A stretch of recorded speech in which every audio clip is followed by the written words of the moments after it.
একটা আশ্চর্য তথ্য দিচ্ছি আমি আপনাদের। ভলান্টিয়ার কথা বলো না, আর ভলান্টিয়ারই লাগবে না, এখন বসে গেলেই হয়। কি বলেন আপনারা? আর স্বেচ্ছাসেবক লাগবে? স্বেচ্ছাসেবকরা কষ্ট করে ওয়াজ শুনতে পারে না, এর জন্য আমি বসার পর আমি স্বেচ্ছাসেবকদের বসাই দিই, ওরা ওয়াজ শোনে। কি বলেন? ঝামেলাটা হয় যেখানে বিরিয়ানির পোটলা থাকে, এলাকার যত লুবি মানুষ সব মাহফিলে থাকে না, বিরিয়ানির ডেকের কাছে দাঁড়ায় থাকে, দেখেন না আপনারা? তারপর যখন তাবারুক বিতরণ হয়, লুটপাট শুরু হয়, কেউ নেয় 1 পোটলা, কেউ 2 পোটলা, কেউ 3 পোটলা। কিন্তু অবশ্যই মাহফিল গুলোতে তাবারুক বিতরণ একটা ভালো কাজ, ইতআমুত তাআম সওয়াবের কাজ, কিন্তু আমরা সওয়াবের চেয়ে গুনাহ বেশি কামাই করি। পোটলা একটা নেয় 2টা, ওটা চুরি হয় না? কথা বলে 3টা নিলে ডাকাতি, তো তাবারুক নিতে এসে চুরি ডাকাতি করে, এ তো সওয়াবের চেয়ে গুনাহ বেশি হয়। প্রিয় ভাইরা, মনোযোগ দিয়ে কথাগুলো শুনুন। মক্কার কাফেররা, মক্কা মুকাররমায় যত কাফের ছিল, এর মধ্যে সবচেয়ে নিকৃষ্ট কাফের ছিল 25 জন। কজন? এদের নেতা ছিল আবু জাহেল। মানে 25 জন ছিল বুদ্ধিজীবী পর্যায়ের কাফের। কতজন? আল্লাহ রাব্বুল আলামিন বলেন, খাতামাল্লাহু আলা কুলুবিহিম ওয়া আলা সামইহিম ওয়া আলা আবসারিহিম গিশাওয়া। আল্লাহ তাআলা কাফেরদের অন্তরসমূহে ও কর্ণসমূহে সিল মেরে দিয়েছেন, আর তাদের চোখের সামনে তুলে ধরেছেন পর্দা। আব্দুল্লাহ বিন আব্বাস রাদিয়াল্লাহু তাআলা আনহুমা থেকে তানবীরুল মিকবাস মিন তাফসীর ইবনে আব্বাসে তাফসীর এসেছে, আল্লাহ তাআলা মক্কায় কুরাইশ কাফেরদের মধ্যে 25 জনের ব্যাপারে এই আয়াত খাসভাবে নাযিল করেছেন। কতজন? বাকিদের জন্য হুকুমটা আম। বাকিদের জন্য হুকুমটা কি? আশ্চর্য হবেন, কোরআনের এজাজ, এই 25 জনের একজনও মুসলমান হইতে পারে না, কারণ আল্লাহ খতম মেরে দিয়েছেন। তাদের একজনের যদি মুসলমান হতো তাহলে আল্লাহর কথায় সন্দেহ আসতো। এই 25 জনের একজনও মুসলমান হইতে পারে না। এটা হচ্ছে এজাজে কোরআন। সুবহানাল্লাহ। সবচেয়ে আশ্চর্য হবেন, এই 25 জন কাফেরের প্রত্যেক কাফেরই বিশ্বাস করত আল্লাহ আছে। আশ্চর্য হইলেন? আবু জাহেলকে নাম শুনছেন? কথা বলেন, ওর জন্য ঘৃণা লাগে না?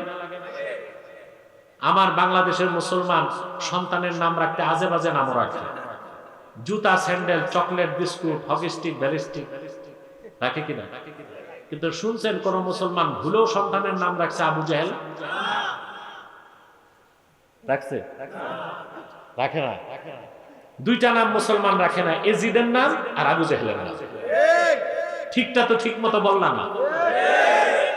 এই 2টা নাম মুসলমান। সে আবু জাহেলও বিশ্বাস করতে একজন স্রষ্টা আছে যার নাম আল্লাহ। বাকি কাফেররাও বিশ্বাস করতে, তবে আল্লাহ এক এটা বিশ্বাস করতে। আল্লাহ রাব্বুল আলামিন বলেন, ওয়ালা ইন সাআলতাহুম মান খালাকাস সামাওয়াতি ওয়াল আরদা ওয়া সাখখারাশ শামসা ওয়াল কমারা লা ইয়াকুলুন্না আল্লাহ। আল্লাহ রাব্বুল আলামিন বলেন, হাবিব আমার মুহাম্মদ সাল্লাল্লাহু আলাইহি ওয়াসাল্লাম, মক্কার কুরাইশ কাফেরদেরকে যদি আপনি জিজ্ঞেস করেন আকাশ ও জমিনকে সৃষ্টি করেছেন, চাঁদ এবং সূর্যকে কে নিয়ন্ত্রণ করেন, আবু জাহেল সহ মক্কার সব কাফের জবাব দিবে, আকাশ ও জমিন যিনি সৃষ্টি করেছেন, চাঁদ এবং সূর্যকে নিয়ন্ত্রণ করেন, তিনি হলেন আল্লাহ। বিশ্বাস করুন। আপনি আশ্চর্য হবেন, আবু জাহেল যে কাফেরদের নেতা, ও মনে মনে জানতো আল্লাহর হাবিব মুহাম্মদ সাল্লাল্লাহু আলাইহি সাল্লাম মহাসত্যবাদী। এটা আবু জাহেল জানতো। তথ্য ফাঁস হইল কেমনে? হাদিস শরীফে এসেছে, মক্কা মুকাররমায় কাফেরদের মধ্যে এক পণ্ডিত মানুষ ছিল, আখনাস বিন শরীক। কি নাম? তাকে আপনি কুরাইশদের বুদ্ধিজীবী বলতে পারেন। এখন বুদ্ধিজীবী আছেন, মিডিয়ায় চোখ রাখা যায় না, খালি টক শো। সব টক শো, মিষ্টি শো নাই।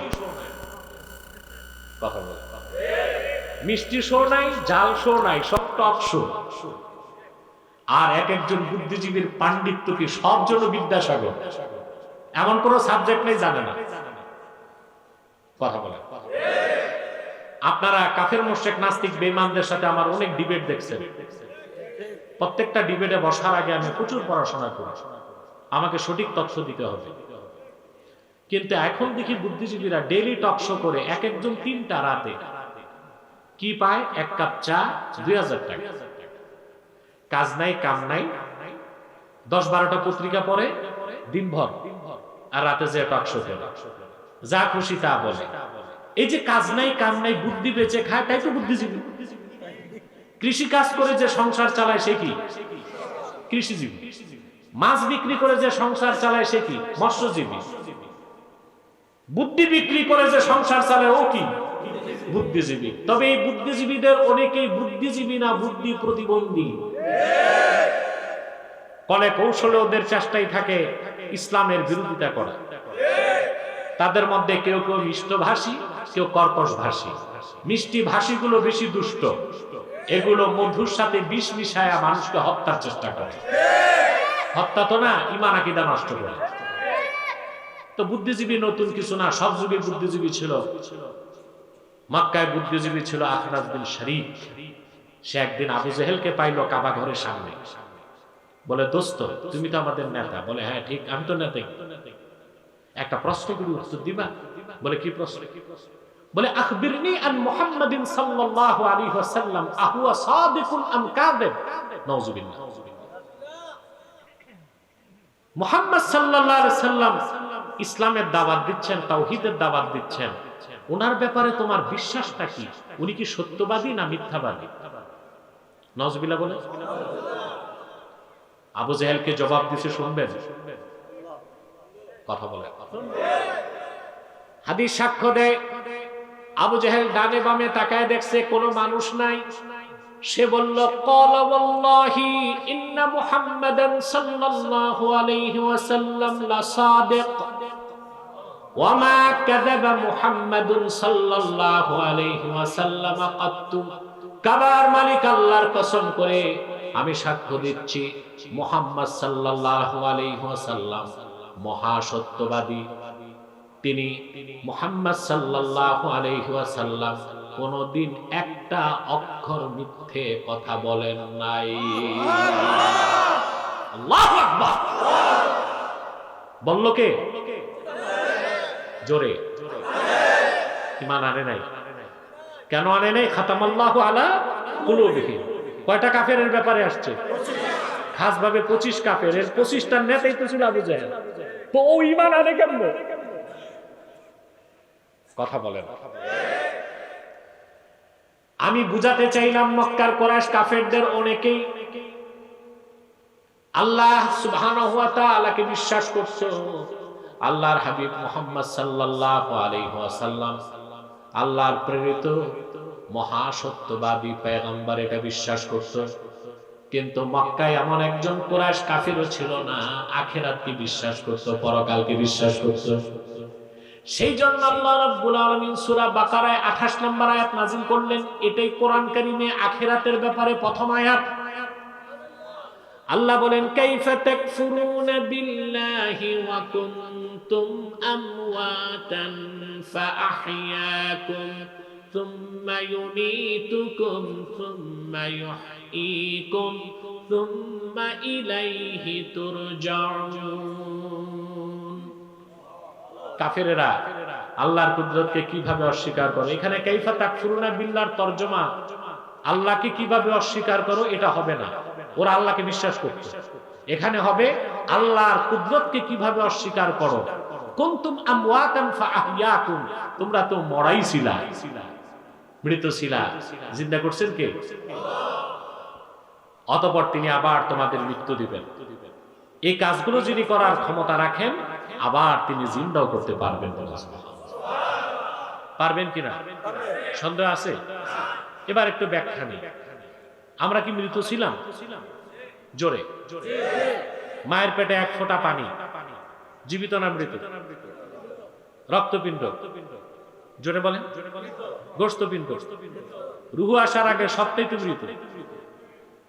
এক ফোঁটা পানির আগে তো ছিলাম কিছুই না। নাম ছিল বংশ। আল্লাহ রাব্বুল আলামিন বলেন, হাল আতা আলাল ইনসানি হিনুম মিনাদ দাহরি লাম ইয়াকুন শাইআম মাযকুরা ইন্না খালাকনাল ইনসানা মিন নুতফাতিন আমশাজ নাবতালিহি ফাজআলনাহু সামিআম বাসীরা। আল্লাহ তাআলা বলেন, মানুষের কি এমন একটা মুহূর্ত আসে নাই যখন সে উল্লেখযোগ্য কিছুই ছিল না, তার নাম ছিল না, বর্ণ ছিল না, বংশ ছিল না, কিছুই ছিল না। আমি সেই কিছুই না মানুষকে তার পিতার এবং মাতার বীর্যের মিশ্রণ থেকে তৈরি করলাম। আমরা ছিলাম কিছুই না।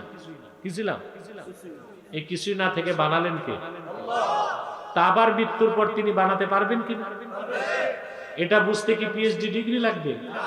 বিদ্যাসাগর হইতে হবে? মানুষ হইলেই চলে। তবে পড়াশোনা আছে, ডিগ্রি আছে, আল্লাহর কথা বুঝে না, ওর চেয়ে বড় অমানুষ, পশু, জঙ্গলি আর মূর্খ আর কেউ হতে পারে না। পারে? আমরা ছিলাম কিছুই না। এই কিছুই না থেকে বানালেন কে? প্রথম স্তরগুলো মৃত, রূহ দিয়া করলেন জীবিত। কথাগুলোকে আবার আল্লাহ নিজেই ব্যাখ্যা করে দিয়েছেন সূরা মুমিনুনে, বলেন সুবহানাল্লাহ। আল্লাহ রাব্বুল আলামিন বলেন, ওয়ালাকাদ খালাকনাল ইনসানা মিন সুলালাতিন মিন তিন সুম্মা জাআলনাহু নুতফাতান ফি ক্বারারিন মাকিন সুম্মা খালাকনান নুতফাতা আলাকাতান ফাখালাকনাল আলাকাতা মুদগাতান ফাখালাকনাল মুদগাতা ইযামান ফাকাসাওনাল ইযামা লাহমা থুম্মা আনশা'নাহু খালকান আখার ফাতাবারাকাল্লাহু আহসানুল খালিকিন। আল্লাহ রাব্বুল আলামিন বলেন, ওয়ালাকাদ খালাকনাল ইনসানা মিন সুলালাতিন মিন তিন, আমি ভিজা মাটির নির্যাস থেকে মানুষকে তৈরি করেছি। সুবহানাল্লাহ বলেন। আরবিতে তিন শব্দের অর্থ ভিজা মাটি, আর্দ্র মাটি। কি মাটি? আমি মানুষকে তৈরি করেছি ভিজা মাটির নির্যাস থেকে। সুবহানাল্লাহ। সুম্মা জাআলনাহু নুতফাতান ফি ক্বারারিন মাকিন, নুতফা বীর্যের আকারে তাকে আমি স্থাপন করেছি তার মায়ের সুরক্ষিত রেহেমে। জোরে বলি সুবহানাল্লাহ। সেই যে আপনি এক ফোঁটা পানি ছিলেন, মৃত ছিলেন না জীবিত? জীবিত করছেন কে? কিভাবে? আল্লাহ বলেন, ثم خلقنا النطفة علقة فخلقنا العلقة مضغة فخلقنا المضغة عظاما فكسونا العظام لحما। এক ফোঁটা বীর্যকে আমি পরিণত করেছি রক্তপিণ্ডে 40 দিন পর। তার 40 দিন পর তাকে আমি পরিণত করেছি গোশতপিণ্ডে। তার 40 দিন পর তার ভিতরে তৈরি করে দিয়েছি হাড় হাড্ডি। ফাকাসাউনাল ইযামা লাহমা, অতঃপর হাড় হাড্ডির উপর মোলায়েম গোশতের পোশাক লাগাই দিয়েছি। সুবহানাল্লাহ। এই যে কথাগুলো আল্লাহ বলেছেন, এটা কি বিজ্ঞান বলে ভ্রূণ তত্ত্ব। কি বলে? Genetic information. জেনেটিক। আপনি আশ্চর্য হবেন মুসলমান, বিজ্ঞানী ভ্রূণ তত্ত্ব খুঁজে পেল 1970 সালের পরে, আর কোরআন সেই ভ্রূণ তত্ত্বের কথা ফাঁস করলো 1500 বছর আগে। আল্লাহর কোরআনের কোন মোকাবেলা আছে? জোরে বলেন। আগে কোরআন পরে বিজ্ঞান। জোরে বলেন, আগে কোরআন পরে বিজ্ঞান। বিজ্ঞানের সব বিজ্ঞান না, বিজ্ঞানে কিছু বিজ্ঞানের নামে গাঁজাখুরিও আছে, আছে না? সেদিকে আর গেলাম না। বিজ্ঞানের সবচেয়ে বড় গাঁজাখুরি হচ্ছে থিওরি অফ ইভলিউশন, বিবর্তনবাদ, বানর থেকে মানুষ। এটা বিজ্ঞান নামে চালানো হচ্ছে। এর চেয়ে বড় গাঁজাখুরি কথা আর পৃথিবীতে নাই। সেদিকে আর গেলাম না। এরা কারা? ইয়াজুজ মাজুজের মতো আসতেছে সব? না, এরাও শ্রোতা। শ্রোতা এরা হচ্ছে খুদে শ্রোতা। এই ছেলে,